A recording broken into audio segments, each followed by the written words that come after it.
It is midnight, 400,000 years ago. You are wide awake inside a cave, wrapped in animal skins, freezing in the cold, and all you can hear is the growl of hyenas circling your cave. For modern humans, midnight is just a backdrop for late-night social media scrolling, laughing at memes, or debating whether to watch just one more episode of their favorite show.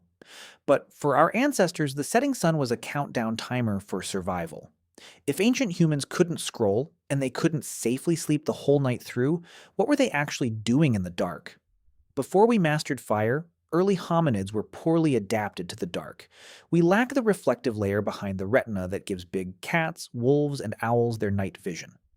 To a predator, an ancient human stumbling through a Pleistocene forest at night wasn't a predator.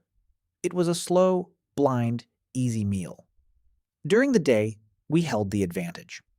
Long-distance running, coordinated hunting, and sharp depth perception across open savannas. But the moment the sun dropped, that advantage vanished. Our ancestors were forced into trees or deep rock crevices, packed together in tight, silent huddles, waiting for dawn. The night was a prison. Around 400,000 years ago, humans tamed fire. And fire wasn't just warmth or a way to cook meat. It was a psychological weapon. A roaring bonfire created a defensive perimeter that no predator dared to cross.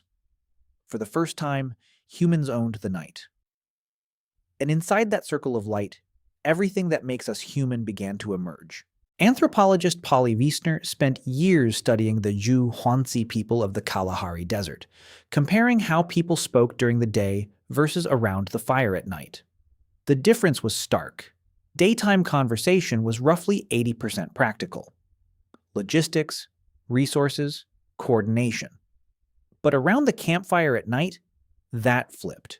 Over 80% of conversation shifted to storytelling, myth, history, and folklore. Think about what that shift means. During the day, you cannot afford to sit and debate the origins of the universe. You need to find food. But at night, grounded by darkness and protected by flame, you finally had time. You could think, reflect. Elders passed down tribal history. Real disasters reshaped into mythology. Social rules reinforced through story rather than conflict. If someone broke an unspoken law, the campfire was where the community quietly corrected it. Not through punishment, but through a story told in the dark. Human imagination didn't wake up during a successful hunt. It woke up in the flickering shadows of a campfire, when language stopped being a survival tool and became something closer to art. When the stories ended and the fire burned low, did ancient humans simply sleep for 8 straight hours? No. That idea is a product of industrialization, factory schedules, and cheap artificial lighting in the 19th century. Before that, across cultures and continents, humans practiced what historians call segmented sleep. The night split into 2 phases. A few hours after dark, the tribe fell into what was called first sleep, a deep 4-hour block. Then, naturally, around midnight, the entire camp would wake. The brain's prolactin levels, a hormone tied to feelings of calm and relaxation, remained elevated, keeping everyone in a quiet, meditative state. This window was called the watch. It lasted 1 to 2 hours. People didn't panic about being awake. They embraced it. Elders stoked the fire. Others quietly processed their dreams. Medieval records show people used this time to read, pray, or visit neighbors. It was also considered the best time for intimacy. The body fully rested, the mind unusually still. Then, a second wave of tiredness would come.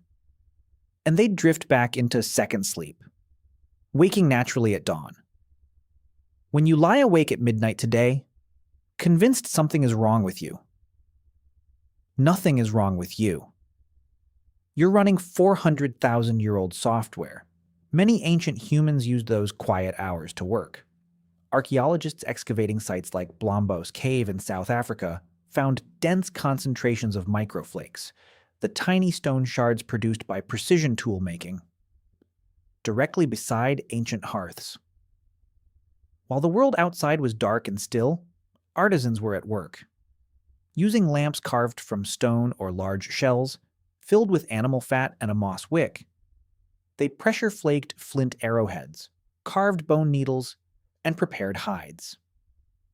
The daytime was too chaotic for this kind of focused work. The night was their workshop. The night also belonged to those who moved between worlds. In nearly every documented hunter-gatherer society, the hours of deep darkness were the domain of the shaman, the healer, the dream interpreter. These weren't fringe figures. They were the community's most critical knowledge keepers, the ones who diagnosed illness, mediated conflict, and decoded the meaning behind unusual events. And their work required the night, shamanic trance states induced through rhythmic drumming, controlled breathing, or psychoactive plants, produced their full effect only in darkness. In segmented sleep cultures, the quiet window between first and second sleep wasn't just meditative, it was the moment when dreams were freshest, most accessible, easiest to share.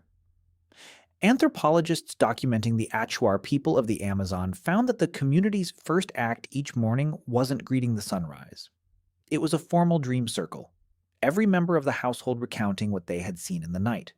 Dreams were treated as intelligence, warnings, navigational hints, messages from ancestors that needed decoding before the day began. The night, in this sense, was a second kind of scouting. Half the camp went inward while the other half watched the perimeter. Consider the cave paintings at Lascaux and Chauvet in France. These aren't crude sketches near the entrance where sunlight could reach. They are deep inside the earth, sometimes kilometers from the surface, in chambers of complete, permanent darkness. The artists who made them carried stone fat lamps into the dark to work. And when experimental archaeologists recreated those conditions, something interesting emerged. Under a modern flashlight, the paintings look flat and static. But under a flickering fat lamp, the uneven limestone walls shift. The shadows move. Because the artists painted multiple overlapping limbs on single animals, the pulsing light creates the illusion of movement. The animals appear to breathe, to run. These people weren't just painting. They were designing an experience, deliberately, in the dark. Our ancestors also had something we've largely lost, a sky full of stars. Today, light pollution has erased the night sky for most of the world's population, but to ancient humans, the Milky Way was a blazing river of light cutting across the dark. Without artificial light competing for their attention, the sky was the primary source of long-range information. They tracked it with precision. Specific star positions signaled salmon runs, approaching frosts, and migrating herds. To make this information memorable across generations, they attached their tribal stories directly to the stars. Constellations became characters in a living memory system. Every time a young hunter looked up, they were reading a calendar, a navigation chart, and a moral code, all written in permanent light. The night sky wasn't a backdrop. It was a textbook that rewrote itself every season. The next time you find yourself awake at 2 a.m, staring at the ceiling, don't reach for your phone. Just lie there for a moment. Your brain is doing exactly what it was built to do. You're not broken. You're just keeping the watch.